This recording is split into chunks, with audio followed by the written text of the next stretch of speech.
Good evening guys, welcome to study with Sunita Charan में। एक बार फिर से आपका स्वागत है हमारे YouTube channel study with Sunita Charan में। गाइस, आज की जो क्लास है क्लास 10th की हिंदी व्याकरण की, जैसा कि आपको पता है कि मैं क्लास 10th की हिंदी व्याकरण पढ़ा और सिलेबस के अकॉर्डिंग आपके सिलेबस में जो अलंकार में अर्था अलंकार आता है उसको मैंने पूरा कंप्लीट कर दिया। प्रीवियस वीडियो में मैंने सारा उसको कंप्लीट कर दिया है और बहुत अच्छे से उदाहरण से उसको एक्सप्लेन करके मैंने समझाया। आप उसको देखिएगा, बहुत अच्छे समझ में आएगा। आपको उस वीडियो को देखने के बाद अदर को वीडियो देखने की जरूरत नहीं पड़ेगी, ठीक है ना। तो आज मैंने कोशिश की है कि आपकी ही बुक से, ठीक है ना, वो प्रैक्टिस सेट लेके यानी कि अभ्यास प्रश्न कि जैसे मान लीजिए आपका दिया रहेगा, इसमें से पूछेगा इसमें से कौन सा अलंकार है, तो पंक्ति को देने के बाद आप उसमें से छांट कर ये बता पाएंगे कि इसमें कौन सा अलंकार है।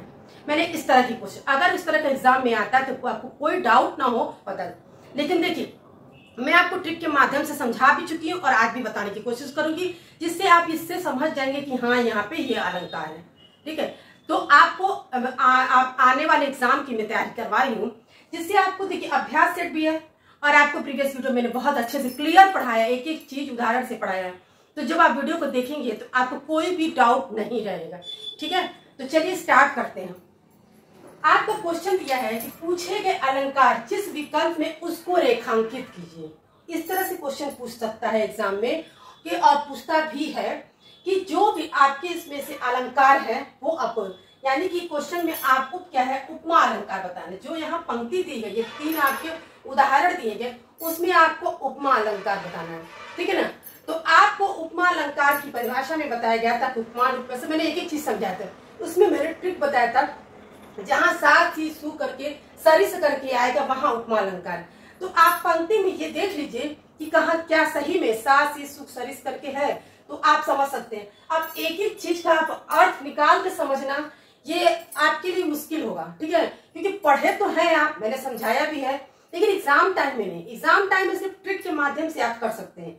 तो यहाँ पे मैंने आपको बताया था कि जब भी देखिए सी सरिस सा इस तरह का जब भी आपको कोई वर्ड आएगा, शब्द आएगा, तो आप समझ जाइएगा कि ये उपमा अलंकार है। और क्वेश्चन में आपको पूछा भी है उपमा अलंकार में, तो रेखांकित करना है, तो यही आपका सही है, ठीक है ना, ये आपका सही है।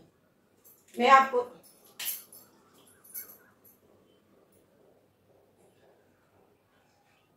ठीक है, तो ये आपका 2 नंबर का आपका सही है, यही आपका होगा उपमा अलंकार, ठीक है। आपका क्वेश्चन भी पूछा है कि उसी को रेखांकित कीजिए जो उपमा अलंकार है। मन सागर मनसा लहरी बड़े बहे अनेक, इसको समझ लीजिए। ये मन सागर जो है, मनसा लहरी बड़े बूढ़े बड़े हैं, ये आपका रूपक अलंकार। रूपक अलंकार का मैंने आपको ट्रिक बताया था कि 2 शब्दों के बीच में योजक चिन्ह रहेगा, ठीक है ना, तो आपका है यहाँ पे। और दूसरी बात है, आपको भी मालूम है कि दोनों एक दूसरे के समार्थी होते हैं। और यहाँ पे है मेघ आए बड़े बन ठन के संवर के, ये आपका मानवीकरण अलंकार हो गया, क्योंकि बादल की आने की बन ठन की बात है, ये मैंने उस उदाहरण में भी प्रीवियस वीडियो में भी समझाया है, तो ये आपका मानवीकरण हो गया। तो ऐसे भी समझ सकते हैं कि आपके 3 उदाहरण दिया है, तो आपका जो पहला रूपक अलंकार हो गया, तो ठीक है ना, इसको आप समझे तो यहाँ सी से आपका क्या हो गया, आप ये इस तरह समझेंगे तो सी आपका उपमा अलंकार हो गया, ये आपका हो गया मानवीकरण अलंकार, ठीक है। नेक्स्ट है आपका, इसमें आपको बताना है कि मानवीकरण अलंकार कौन सा है। आगे नदियां पड़ी अपार घोड़ा कैसे उतरे पार, ठीक है ना। तो आपको ये बताइए, ये भी आपको मैंने उदाहरण बताया था, तो ये क्या है, कल्पना की जा रही है कि आगे नदियां पड़ी अपार घोड़ा कैसे, मतलब इस पार से उस पार कल्पना में ही पहुंच गया, ऐसा। तो ये ऐसा नहीं है, महाराणा प्रताप ऐसा नहीं सोच रहे थे, बट यहाँ पे आपको क्या है, मानवीय अलंकार नहीं, ये अतिशोक्ति अलंकार है, ठीक है ना। आपका ये जो है अतिशोक्ति अलंकार है। बीती विभावरी जाग रही अंबर पंखट में डुबो रही तारा घट उषा नगरी, ठीक है ना। ये यहाँ बीती विभावरी की बात है, अंबर से पंखट में, तो यहाँ पे ये है।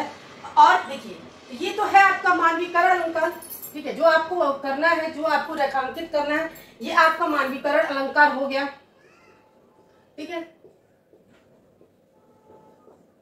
और नीचे आपका 3rd में है, उस काल मारे क्रोध के तनु कांपने उसका लगा मानो हवा के जोर से सोता हुआ सागर जगा। तो यहाँ आप पहचान सकते हैं, मानो से ये क्या है, उत्प्रेक्षा अलंकार है। तो हमको क्या इस पे रेखांकित करना है, मानवीकरण करना है। तो मानवीकरण क्या है, बीती विभावरी जागरी अंबर पंकट डुबोरी तारा घर उषा नगरी मानवीकरण। देखिए कभी कभी क्या होता है, नहीं समझ में आता है कि कौन सा होगा। तो ये दो अलंकार जो फर्स्ट पे आगे नदी पड़ी अपार घोड़ा कैसे उतर, ये आपका जाना सुना हर उसमें पंक्ति में दिया, हर उदाहरण में जब भी पढ़ते तो दिया रहता है, और ये भी आपका दिया रहता है। तो एक अलग डिफरेंस अंतर एक यही हो जाता है कि ये बहुत कम सुन, तो इससे भी। और देखिए बीती विभावरी जागरी, जिसकी तुलना अंबर से की गई है, जो एक मानव का संबंध है। तो यहाँ तो ये हो गया मानवीकरण अलंकार, ठीक है ना।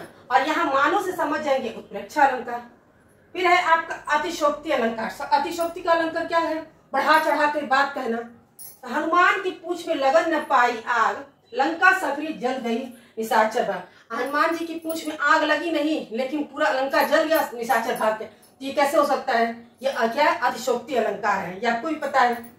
चमचमा चंचल नयन बीच घूंघट पट झीन, मनहु सुर सारिता विमल जल उछरते जगुमीन। तो यहाँ पे मनहु आया है तो आपको पता ही है, जगु मनु जानू मानो, इस तरह से जो भी आएगा वो क्या है आपका उत्प्रेक्षा अलंकार। तो ये आपका उत्प्रेक्षा अलंकार है। तो आप एक बार ये समझने की कोशिश कीजिए, इसमें ये पूछा है कि जो अलंकार आपको पूछा गया है उसको रेखांकित करना है। यानी कि इसमें पूछा गया है कि उपमा अलंकार कौन सा है। फर्स्ट वाले में पूछा गया है कि उपमा अलंकार कौन सा है, तो आपको इस तीनों में से बताना उपमा अलंकार कौन सा है। तो आप जब ये जान गए कि ये रूपक अलंकार हो गया, केवल आप वियोजक चिन्ह से पहचान सकते हैं कि उपमा अलंकार दोनों की समानता है। मन सागर, और ये है आपका हाय फूल सी कमल बच्ची राग, ये आपके सी की वजह से केवल पहचान सकते हैं, ये उपमा अलंकार है। और ये मेघ आए बड़े ठंड के, ये क्या है, मानवीकरण अलंकार है। फिर है मानवीकरण अलंकार, आगे नदी पड़िया, ये तो क्या है आपका अतिशोक्ति अलंकार, सॉरी मानवीकरण अलंकार है, ठीक है। सॉरी, ये आगे नदियां पड़ी अपार घोड़ा कैसे उतरे पार, ये आपका अतिशोक्ति है, ठीक है। कि बीती विभावरी जागरी अंबर पंखट में डुबो रही, ये कौन सा हो गया आपका मानवीकरण। उस काल मारे क्रोध के तनु कांपने उसका लगा, मानो से आप पहचान जाएंगे उत्प्रेक्षा अलंकार है, ठीक है ना। अब अतिशोक्ति अलंकार में क्या है कि हनुमान की पूंछ में लगन न पाई आग, लंका सगरी जल गए निशाचर भाग। ये देखिए ये अतिशोक्ति अलंकार की इतनी बढ़ा चढ़ा के बात कही गई कि भी हनुमान जी की पूंछ में आग लगी नहीं और लंका जल गई, ठीक है। ये हनुमान की पूंछ आगे नदी, और ये दोनों अक्सर आपके एग्जाम में पूछता है, और जो भी उदाहरण देखते हैं देखने में दोनों ही आपके अतिशोक्ति अलंकार में आते हैं। चमचमा चंचल नयन बीच घूंघट पट झीन, मनहु सुर सारिता विमल जल उछरत जगुमीन, ठीक है ना। ये मनहु से आप पहचान जाएंगे उत्प्रेक्षा अलंकार। गाइस ये आपको मेरे ट्रिक के माध्यम से, ज्यादा नहीं लेकिन आपको कम से कम ये आइडिया तो हो गया ना, किस अलंकार में विकल्प में दिया है, अगर ऑप्शन में तो अगर पूछता है तो आप ये बता सकते हैं कि ये कौन सा अलंकार है, ठीक है ना। मैंने कोशिश की थी, आपकी बुक से देखा गया था इस तरह के अलंकार पेपर सेट से, तो इस तरह का पूछा गया है तो मैंने आपको बताया है। अगर आपको जानना है और भी अभ्यास प्रश्न किस तरह से पूछना चाहते हैं तो आप कमेंट में लिखिएगा, मैं आपको कोशिश करूंगी करवाने के लिए, कोशिश नहीं कभी करवाऊंगी जरूर, ठीक है। अगर आप कुछ जानना चाहते हैं तो एक बार कमेंट जरूर करिएगा, ठीक है। बहुत जल्द मिलेंगे नेक्स्ट वीडियो में।